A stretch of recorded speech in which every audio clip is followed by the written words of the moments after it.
Hello everyone, good morning. Today we discuss about third most important unit, economic importance of gymnosperm. हे आपल्याला कायम प्रश्न हा विद्यापीठाच्या परीक्षेमध्ये विचारलाच जातो आणि तो विचारलेला प्रश्न आपल्याला व्यवस्थित डिस्क्राईब करता आलं पाहिजे. इवन 10 मार्काला सुद्धा काही प्रश्नपत्रिकेमध्ये आहे, पण शॉर्ट नोटमध्ये तरी विचारलाच जातो. त्यामुळे काही पार्ट हे तुम्ही ह्याच्यातले व्यवस्थित करायचे. Economic importance of the gymnosperm. Some useful products obtained from the gymnospermic plants which are commercial importance. That commercial importance, this means the plants are a particularly a commercial importance in case of gymnosperm. Gymnosperms are useful as we look at here this part. Gymnosperm, it is used as a food, it is used as a timber, it is used as a medicine, it is used as a oil source, it is used as a particularly the different types of the food materials, industrial purpose, wood articles, preparation of the furnitures, etc. etc. एवढं तुम्ही लक्षात ठेवलं तरी तुमच्या लक्षात येईल की काय आहे ते.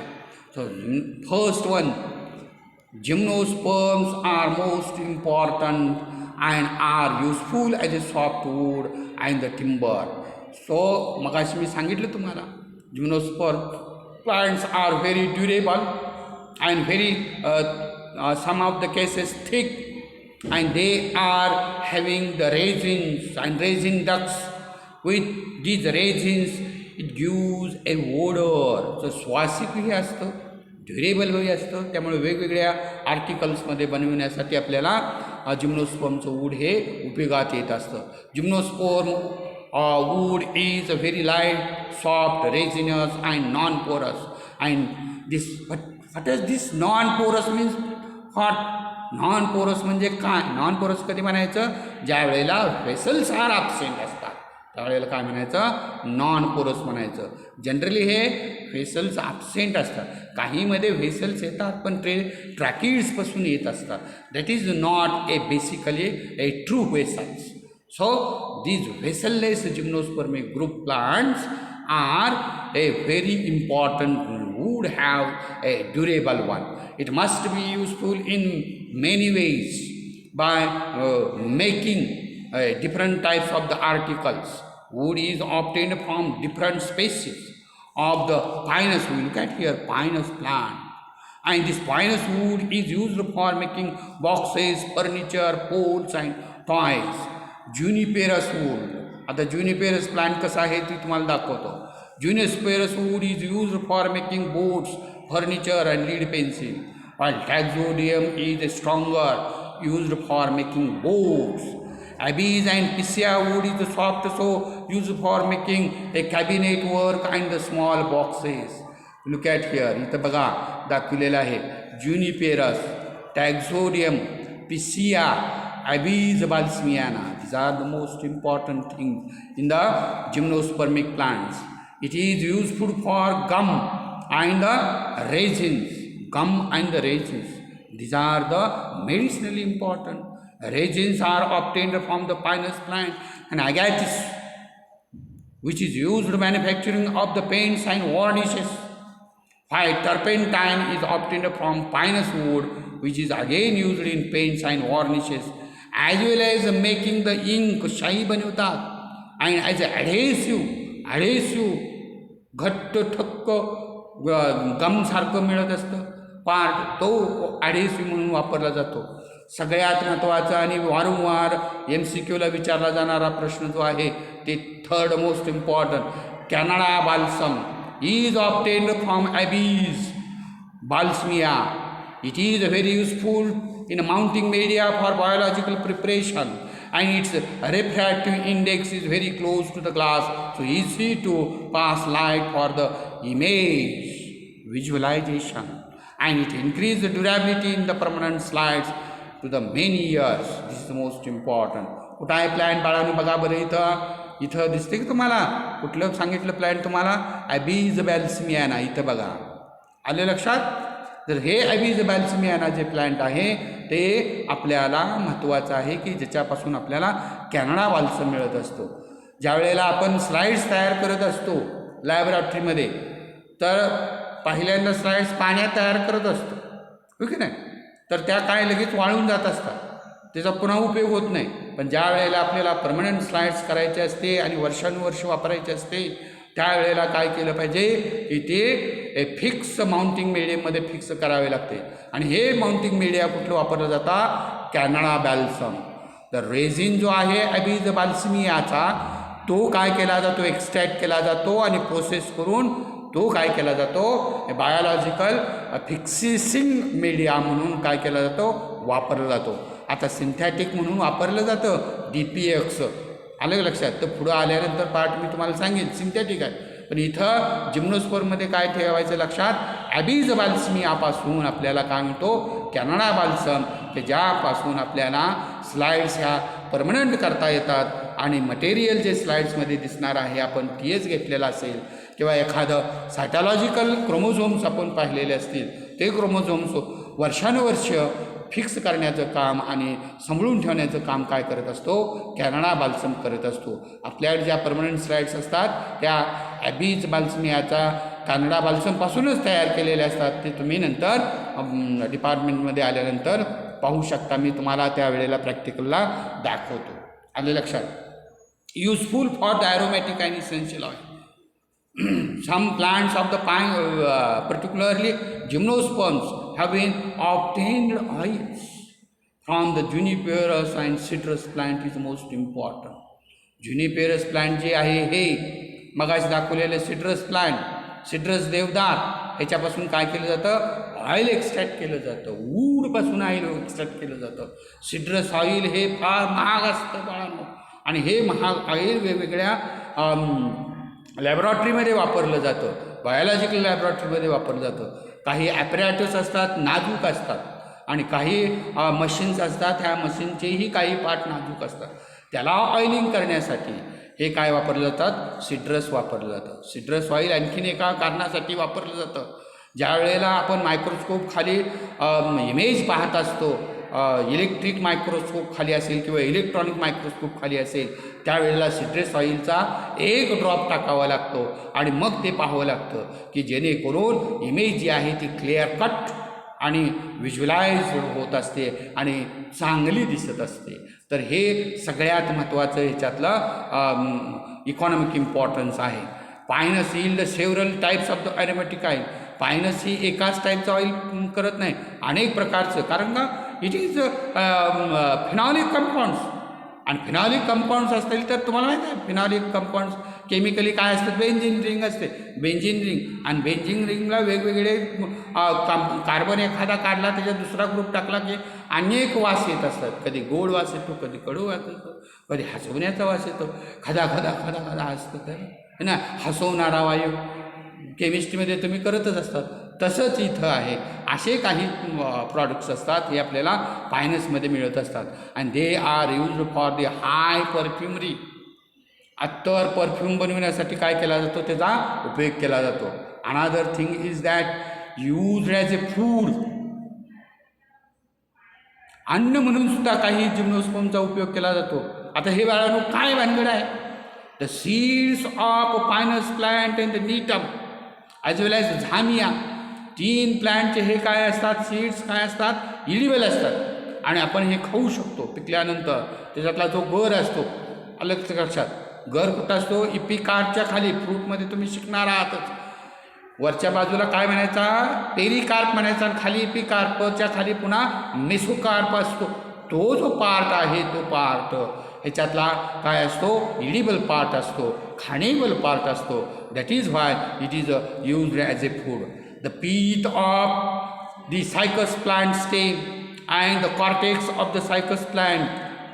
दिस cycas pith and cortex have rich in starch, and from this starch made a one popular food named as sago, which is called as poor man's food. पण अलीकडे हे poor man's food राहिलेलं नाही, हे श्रीमंतांचं फूड राहिलेलं आहे. मॉलमध्ये मिळतं, हजारो रुपये किंमत असते त्याची सॅगो प्लांटची. सॅगो प्रो जे स्टार्स मिळतात हे stars, it is also medicinal plants for the metabolic activity in the body. Sago प्लांट्समध्ये आपल्याला लक्षात येईल.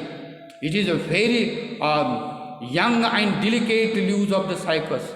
सायकस प्लॅन्टचे डिलिकेट लीव्ज बघा, सुरुवातीच्या काळामध्ये आल्यानंतर वर्षातून एकदाच लीव्ज येत असतात. किती कवळी आणि नाजूक असतात. लायब्ररीच्या पुढं ही कवळी लीव्ज असतात ती. आणि मगाशी दाखवलेलं तुम्हाला नीटमचे लीव्ज, यांची काय केली जाते, भाजी केली जाते. It is used as a vegetable. We look at here the some of plants. This is the Pinus, this is Cycas बघितलेलंच आहे तुम्ही.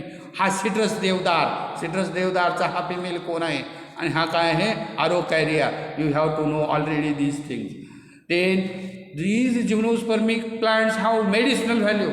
What are these medicinal values? Particularly turpentine is one of the most important chemical extracted from the pinus and cedar oil, and these have medicinal value. They are used directly as well as one of the ingredient in different types of the medicine. Particularly these medicines are made in the homeopathic medicines, and these medicines are important to cure the different types of the diseases. अनादर महत्त्वाचं आणखीन एखादं हे आहे, हे जे वाळवंटात plant सापडतं थरच्या वाळवंटामध्ये, इफिड्रा. त्या इफिड्रापासून आपल्याला काय मिळत असतो, वन ऑफ द ड्रग्स मिळत. ड्रग्ज आलं का लक्षात, नशा येणार त्याला ड्रग्ज म्हणतात. काही प्रमाणात नशा येणारं जे असतात केमिकल्स त्याला काय म्हणतो आपण, ड्रग्ज म्हणत असतो. So this ephedrine is one of the popular drugs which is obtained from this plant Ephedra, and which is useful in the treatment of asthma and cold. Asthma म्हणजे माहिती आहे का, सारखं खूकून बेजार होत असतं पेशंट. अशा वेळेला हे जर आपण वापरलं तर आपल्याला त्याच्यापासून रिलीफ मिळू शकतो. कोल्ड म्हणजे सर्दी बाळानो, सर्दी म्हणजे आता पॅन्डेमिक कुणाचं चालू आहे, करोनाचं आहे. तर हे करोना घालवण्यासाठी सुद्धा आपल्याला हे उपयोगी पडत असतं आणि बऱ्याचशाच होमिओपॅथिकमध्ये आपल्याला वापरलेलं पाहायला मिळेल. तुम्हाला माहीत नसेल, बरेच होमिओपॅथिक औषधं बाजारामध्ये सध्या आलेले आहेत. त्यामध्ये हे सिडर ऑइल, इफिड्राचं इफिड्रीन, हे जे केमिकल्स आहेत, हे केमिकल्स काय केले जातात, त्याच्यात वापरले जातात. Leaf juice of Cycas circinalis is used for stomach disorder. Cycas प्लांटचा लीफ जे आहे त्याचे ज्यूस काढून काय केले जातात, स्टमक डिसऑर्डरसाठी दिले जातात. उलट्या होत असतील म्हणजे वोमिटिंग होत असेल तरी दिले जातात. खाज सुटलेले असेल अंगाला किंवा काही एखादं बारकं इन्सेक्ट बाईट केलेलं असेल, चावल्या असेल आणि खाज सुटलेलं असेल, अशा वेळेला हेही वापरलं जातं डायरेक्टलं. Next one is raw material for the paper pulp.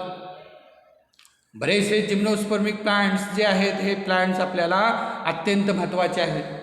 आणि हे का महत्त्वाचे आहेत बाळांनो, तर ह्याच्यापासून आपल्याला पेपर पल्प मिळत असतो.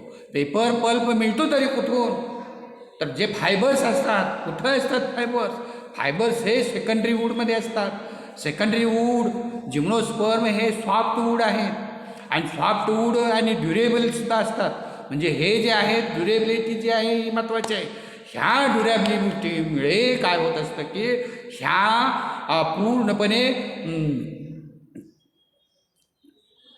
टिश्यूचा सेल्युलोज बनवला जातो आणि हा सेल्युलोज आहे त्याला काय म्हणायचं, पेपर सेल्युलोज. आणि ह्याच्यापासून पल्प तयार होत असतो. आणि हा पेपर पल्प ह्या वेगळ्या ह्याच्यामध्ये घातल्यानंतर, मशीनमध्ये घातल्यानंतर आपल्याला काय मिळत असतात, पेपर्स मिळत असतात. न्यूजपेपर असतील, इतर क्वालिटीचे पेपर असतील. तर बरेचसेच ठिकाणी आता जिम्नोस्पर्मच्या वूडचे जे पेपर्स आहेत हे पेपर स्पेशली मेड मिळत असतात. त्याला किंमत ही भारी मिळत असते आणि त्या भारी किमतीमुळे महत्त्वाचा जो पार्ट आहे तो आपल्याला इथं रॉ मटेरियल म्हणून आपण काय वापरत असतो, हा जिम्नोस्पर्म पेपर पल्प वापरत असतो. मग कुणाचे वूड्स आहेत तर पायनस प्लांट्स आहे, सुगार प्लांट म्हणून आहे. आलं लक्षात. आयबीज आहे, लॅरिक्स आहे, नवीन प्लॅन्ट आलं बघ लॅरिक्स, इथं मी दाखवले फोटोग्राफ्स त्याचा लॅरिक्सचा.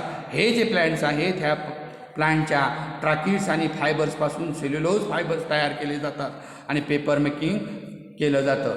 हा सुगा आहे, हे जे प्लॅन्ट आहे त्याला काय म्हणायचं, सुगा प्लॅन्ट. हे लॅरिक्स, ह्यापासून आपल्याला पेपर पल्प मिळत असतो. आणखी काय युजेस असतात बाळांनो, अदर युजेस, भरपूर युजेस असतात. Number 1 that is the tannin is obtained from bark. बार्कपासून म्हणजे सालीपासून, कुणाच्या, Tsuga plant. This is the Tsuga plant and that Tsuga plant and particularly Picea have a great value for tannin extraction from the bark. हे tannin extraction कुठून केलं जातं, बार्कपासून केलं जातं आणि मग हे टॅनिन इंडस्ट्रीमध्ये वापरलं जातं. आता टॅनिन इंडस्ट्रीमध्ये भरपूर आपल्याला टॅनिनिंगच्या इंडस्ट्रीज पाहायला मिळतात. विशेषतः कातडीचंही कमवायची असतात, प्लॅन ह्याची जनावरांची कातडी, आणि त्यापासून वेगवेगळे आर्टिकल्स तयार करावे लागतात. त्यावेळेला हे टॅनिन्स आपल्याला अत्यंत उपयोगी पडत असतं. टॅनिन हे अनेक इंडस्ट्रीमध्ये मॉडरेट म्हणून वापरलं जातं, तेही महत्त्वाचं आहे. आणि हे टॅनिन जे आहे ते टॅनिन काही याच्यामध्ये केमिकलमध्ये वन ऑफ द कंटेंट म्हणून वापरलं जातं. आता अशा पद्धतीनं टॅनिनचा उपयोग होत असतो. तदनंतर fibres are obtained from the leaves of cycas. Cycas जे आहे ते प्लॅन्ट, ह्या सायकस तुम्ही बघितलं कशासारखं दिसतं बाळानं, पामच्या झावळ्यासारखं मोठं दिसत असतं. आणि मग ह्याच्यापासून काय केलं जाते, लांब लांब फायबर्स तयार होत असतात. हे फायबर्स जे आहेत हे फायबर्स पासून पुन्हा रोप मेकिंग म्हणजे दोरखंड तयार होत असतात. मॅट म्हणजे पायात खालची मॅट्स तयार होत असते. अशा वेगवेगळे आर्टिकल्स आपल्याला तयार करायला मिळत असतात. दुसरं प्लॅन्ट आहे तो क्रिप्टोमेरिया आहे त्याच ग्रुपमधला. तदनंतर आरोकॅरिया आहे. Araucaria plant you know Christian काय म्हणतात त्याला, Christmas plant, that is the Araucaria plant. They are useful for the fibre making the ropes and the mats. Then crushed seeds of Cycas circinalis is use as a fish poison. बरेचसे मासेमारीचा व्यवसाय करणारे लोक काय करत असतात तर cycas सर्सिनालिसच्या seeds घेतात, असे क्रश करत असतात आणि मग ते काय करत असतात, पाण्यात टाकत असतात किंवा जाळी लावलेली असतात त्याच्या भोवती टाकत असतात आणि त्याभोवती खाद्य म्हणून पटापटापटा मासे येत असतात. परंतु त्याच्या वासानंतर किंवा त्याच्यातला काही कण खाद्याच्या रूपात गेल्यानंतर पॅरलाइज झाल्यासारखे होत असतात आणि अशा पद्धतीने मासेमारीसुद्धा आपल्याला करता येत असते.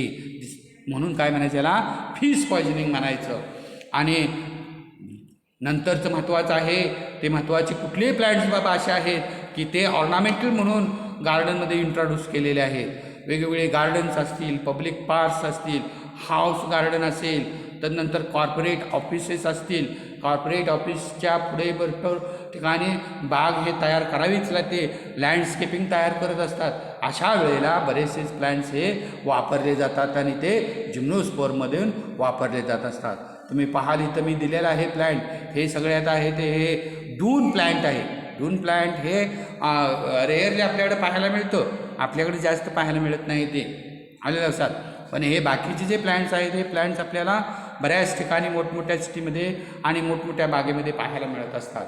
हे क्रिप्टोमेरिया असेल, व्हॉट इज द गिंगो बायलोबाचं तर वन ऑफ द स्टॅटस, ज्याच्याकडे गिंगोचं प्लॅन्ट आहे हा अतिश्रीमंत माणूस ठरला जातो बॉटनीमध्ये, कारण का हे लिव्हिंग फॉसिल आहे. तर गिंगो बायलोबाचं प्लॅन्ट आपल्या विद्यापीठाच्या डिपार्टमेंटमध्ये कॉन्झर्व केलेले आहे. आता कितपत ते टिकते कॉन्झर्वेशनमध्ये बघूया, पण आहे तिथंसुद्धा. आणि बरेचसेच प्लांट्स हे जे आहेत ते उत्तर भारतामध्ये डेहराडून इन्स्टिट्यूट्स आहेत, ह्या डेहराडूनच्या इन्स्टिट्यूटमध्ये कॉन्झर्व करून ठेवलेले आहेत गिंगो बायलोबा. प्रतिष्ठेचं लक्षण असतं. बॉम्बे नॅचरल हिस्ट्री सोसायटीची गार्डन आहे मुंबईला, तिथेही हे प्लॅन्ट आहे इथं. म्हणजे ज्या ज्या ठिकाणी महत्त्वाचे इन्स्टिट्यूट्स आहेत त्या ठिकाणी बॉटनीच्या इन्स्टिट्यूटमध्ये आपल्याला हे प्लॅन्ट पाहायला मिळतं. BSI botanical survey of India कलकत्त्यामध्ये इथंसुद्धा आपल्याला हे पाहायला मिळेल. म्हणजे कॉन्झर्वेशन स्टॅटस जे आहे ते कॉन्झर्वेशन स्टॅटस जिम्नोस्पर्मला अत्यंत महत्त्वाचं आहे. जिम्नोस्पर्म प्लांट्स हे आता काय झालेले आहेत, हळूहळू पूर्णपणे एक्सटिंक्ट व्हायला लागलेले आहेत काही पार. परंतु इंट्रोड्युस्ड ॲज ऑर्नामेंटल आणि ऑर्नामेंटेशन अस्थॅटिक व्हॅल्यू ज्याला आपण म्हणतो, अस्थॅटिक व्हॅल्यू. आलं लक्षात? अस्थॅटिक व्हॅल्यू म्हणजेच काय? ऑर्नामेंटेशन. आणि ह्याच्या सहाय्यानं काय केले जातात? कॉन्झर्वेशन स्टॅटस त्याचं सांभाळलं जातं, कॉन्झर्व करून ठेवले जातात, सांभाळून ठेवले जातात. कितीतरी प्लॅन्ट आहेत. हे बघा इथं मी दिलेलं आहे, मग आज सांगितलेलं आहे. आणखीन एक प्लॅन्टची ते ओळ मी तुम्हाला फोटोग्राफ्स दिलेले आहेत. हे धामिया प्लॅन्ट व्हॉटेवर सगळे प्लॅन्ट्स इथे दिलेले आहेत. त्या पद्धतीनं तुम्ही काय करा, हे प्लॅन्टचे डायग्रॅम्स तुम्हाला काढून ठेवा किंवा तशाच पद्धतीने तुम्ही ठेवलं तरी चालेल. आले लक्षात? So this is most important part in the gymnospermic plants. So gymnospermic plant is a group of the plants in the classification groups of the plant kingdom, planting, and it is one of the a higher group of the cryptogam, and classify into 3 classes and useful for various ways, various purposes and various things. So this is most important. Thank you.